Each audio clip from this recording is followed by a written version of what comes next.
តើលោកអ្នកត្រីជានរណាហេតុអ្វីថ្លើមធំហ៊ានសាងសង់ផ្ទះរំលោភចូលព្រែកដៃសមុទ្រសាធារណៈរបស់រដ្ឋមិនខ្លាចច្បាប់បែបនេះ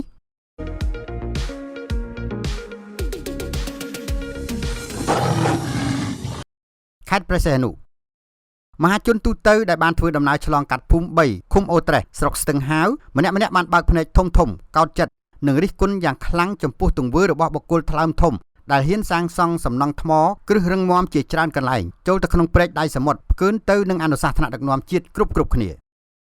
ប្រពន្ធពីប្រជាពលរដ្ឋបានបញ្ជាក់ថាមានបុគ្គល2នាក់ឈ្មោះណាក់ត្រីនិងអ្នកស្រីផាកំពុងសាងសង់សំណង់មានគ្រឹះថ្មរឹងមាំរំលោភចូលទៅក្នុងព្រែកដៃសមុទ្រដែលស្ថិតនៅក្នុងភូមិ3ឃុំអូត្រេសស្រុកស្ទឹងហាវខេត្តព្រះសីហនុយ៉ាងកក្លឿនមិនគោរពកោតខ្លាចអាជ្ញាធរមូលដ្ឋាននៅទីនោះបន្តិចសោះឡើយទស្សនវិជ្ជាបែបនេះត្រូវបានមហាជនបង្ហាញការហួសចិត្តនិងបានចោទសួរជាច្រើនសំណួរថាតើបុគ្គលឈ្មោះណាក់ត្រីនិងលោកស្រីផាមានអំណាចបុណ្យស័ក្តិប៉ុណ្ណាមានខ្នងបង្អែកក្រាស់ឬក៏ចេះមុនអាគមគាថាស័ក្តិសិទ្ធិកម្រិតណាទៅហេតុអីអាចបិទបាំងភ្នែកអាជ្ញាធរមូលដ្ឋាននិងសមត្ថកិច្ចជំនាញរហូតអាចសាងសង់សំណង់ថ្មរឹងមាំចូលទៅក្នុងព្រែកដៃសមុទ្រដល់ទៅ3ទីតាំងបានយ៉ាងត្រជាក់ចិត្តបែបនេះទោះជាយ៉ាងណាក្រោយពីទទួលបានដំណឹងដូចខាងលើអ្នកសារព័ត៌មានយើងបានចុះទៅដល់ទីតាំងនោះនៅរសៀលថ្ងៃទី12ខែឧសភាឆ្នាំ2025ដោយបានពិនិត្យឃើញថាមានសំណង់ថ្មគ្រឹះរឹងមាំកំពុងធ្វើសកម្មភាពសាងសង់ចំនួន2ទីតាំងនិងទីតាំងមួយទៀតបានចាក់គ្រឹះចាក់សសររួចរាល់គ្រោងនឹងសាងសង់បន្តទៀតដោយសេចក្តីរាយការណ៍មែនពេលនោះអ្នកសារព័ត៌មានយើងក៏បានទូរស័ព្ទសួរទៅលោកណាក់ត្រីភ្លាមប៉ុន្តែត្រូវបានបុគ្គលរូបនោះហាក់ដូចជាបញ្ចេញកំហឹងដោយនិយាយថាគាត់បានសុំគេហើយបើមិនមានការស្នើសុំដល់ភូមិឃុំទេគេមិនអោយធ្វើឡើយក្នុងនោះលោកណាក់ត្រីក៏បានចោទប្រកាន់អ្នកសារព័ត៌មានទាំងទទឹងទឹះថាទៅរកតែលុយនិងបានប្រើពាក្យគំរោះគំរើយយ៉ាងអសិលធម៌បំផុតមានកាយខ្ញុំឃើញសំណង់មួយចាក់ចូលទៅក្នុងដៃសមុទ្រហ្នឹងអាហ្នឹងបោះបង់មែនអីគាត់ខាងណាខ្ញុំអ្នកសារព័ត៌មានអូរបស់ខ្ញុំតាអញ្ចឹងបាទហើយអាហ្នឹងយើងមានដាក់ច្បាប់អីទៅភូមិឃុំឬអាជ្ញាធរអីអូបើអត់ដាក់គេមិនអោយធ្វើទេអញ្ចឹងហ៎បើអត់ដាក់ណាអោយធ្វើសុំទៅខាងណាដែរសុំទៅខាងឃុំមានកាយបាទទៅឃុំហ៎សុំទៅខាងឃុំខាងស្រុកមានកាយ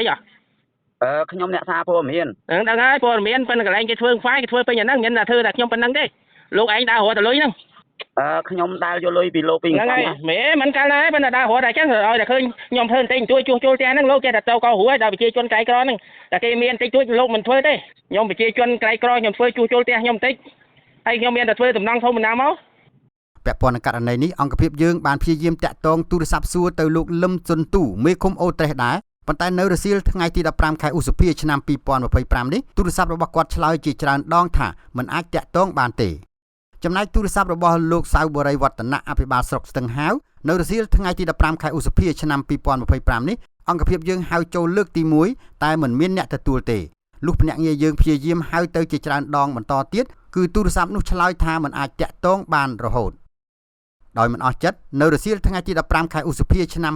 2025នេះភ្នាក់ងារយើងក៏បានតាក់ទងសួរបញ្ជាក់ពីលោកណាក់ត្រីម្ដងទៀតពេលនេះលោកបាននិយាយហាក់ដូចជាទុនភ្លុនបន្តិចវិញថាដីធ្លីទាំងនេះអាជ្ញាធរបានប្រគល់សិទ្ធិកាន់កាប់ឲ្យប្រជានេសាទតាំងពីឆ្នាំ1984មកហើយការសាងសង់នេះគឺគាត់បានសុំទៅភូមិឃុំនិងស្រុករួចហើយប៉ុន្តែគ្រាន់តែប្រាប់នឹងមាត់មិនមានធ្វើលិខិតស្នាមអ្វីទេបើចង់ដឹងរឿងអីផ្សេងទៀតសូមលោកអ្នកកសែតទៅសួរនៅឃុំស្រុកដោយខ្លួនឯងទៅឡូបាទជំរាបសួរលោកណាក់ត្រីហ៎បាទណាខ្ញុំខាងសារព័ត៌មានទៀតបាទហ្នឹងហើយលោកមានការសាងសង់សំណង់នៅលើព្រែកអីហ្នឹងតើនឹងមានការសុំអនុញ្ញាតពីអាជ្ញាធរមូលដ្ឋានអីដែរទេបាទសុំហើយអីអញ្ចឹងណាថ្នាក់សុំថ្នាក់ណាខ្លះទៅទេខ្ញុំសុំថ្នាក់ភូមិថ្នាក់ឃុំត្រឹមឃុំឯណាបាទអញ្ចឹងឃុំគាត់ហ៊ានអនុញ្ញាតឲ្យធ្វើដែរនៅលើអានេះកន្លែងនេះកន្លែងរំនៅឋានរបស់ប្រជាពលរដ្ឋមកតាំងពីដើមមកអញ្ចឹងណាបាទកន្លែងអូត្រេសនេះរដ្ឋឲ្យមកតាំងពី84មកចឹងឲ្យណាដីលើដៃព្រែកហ្នឹងហ្មងអាដីបាទឲ្យអ្នកនេសាទឲ្យនៅខាងដៃព្រែកនៅលើអាដីលើអានឹងចំណីព្រែកហ្នឹងហ្មងបាទអញ្ចឹងខាងឃុំគេអនុញ្ញាតប៉ុន្តែខាងស្រុកអីអត់ទាន់ស្រុកក៏ខ្ញុំសុំដែរសុំថាសុំសាងសង់ជួសជុលអញ្ចឹងណាប៉ុន្តែហ្នឹងយើងធ្វើជាលិខិតស្នាមដែរអត់ទេហ្នឹងអត់មានទេគេអាហ្នឹងដូចថាយើងធ្វើមិនកុំអោយតែលុបចំណីព្រែកគេយើងធ្វើដាក់ចតុលដាក់អីចឹងគេអត់ខាត់ទេឲ្យនៅពីលើហ្នឹងហ្មងបាទ ចឹងខាងស្រុកគេអនុញ្ញាតដែរណា បាទ អ្នកអនុញ្ញាតនឹងឈ្មោះអីទៅទៀតគាត់ ទេតែប្រាប់ទៅមិនដឹងឈ្មោះអីទេ ចឹងឈ្មោះអីផងចឹង ខ្ញុំសាងសង់តិចតួចហ្នឹង បាទ ទូចមួយជួសជុលផ្ទះហ្នឹងណាលោកអើយ បាទ អាហ្នឹងដីអស់ហ្នឹងស្អាតតែមានទទួលស្គាល់ពីអាជ្ញាធរដែនដីកាន់កាប់អញ្ចឹងណា ណាប៉ុន្តែពេលយើងធ្វើលិខិតសុំហ្នឹងខាងឃុំគេសញ្ញេអនុញ្ញាត អត់ទេកន្លែងហ្នឹងកន្លែងអត់មានសញ្ញេទេគ្រាន់តែសញ្ញេដីកាន់កាប់ប៉ុន្តែសំណុំឋាន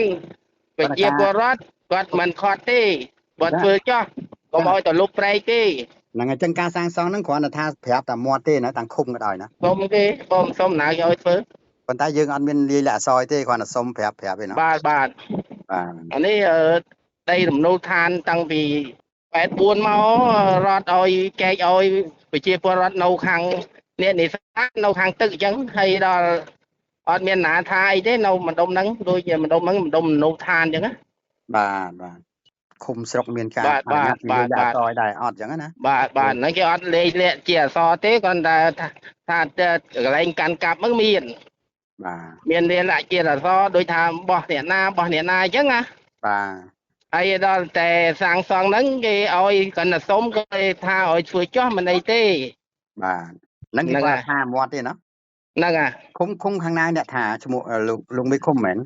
ឃុំគេថាលោកឯងទៅសួរគេទៅខ្ញុំកុំសួរខ្ញុំច្រើនពេកខ្ញុំចេះនិយាយទេខ្ញុំសុំឃុំគេខ្ញុំនិយាយប៉ុណ្ណឹងអស់ហើយខ្ញុំមិនបាច់សួរខ្ញុំច្រើនពេកទេ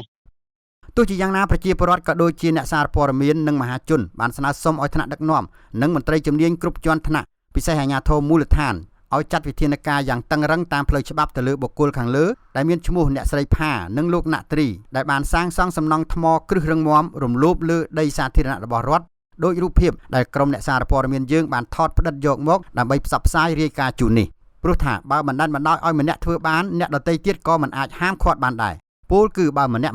ចេះតែនាំគ្នាធ្វើផ្ទះរំលោភយកដីមាត់ព្រែកដៃសមុទ្របានទាំងអស់គ្នានោះតើធនធានធម្មជាតិនិងសម្បត្តិសាធារណៈរបស់រដ្ឋទៅថ្ងៃអនាគតនឹងទៅជាយ៉ាងណា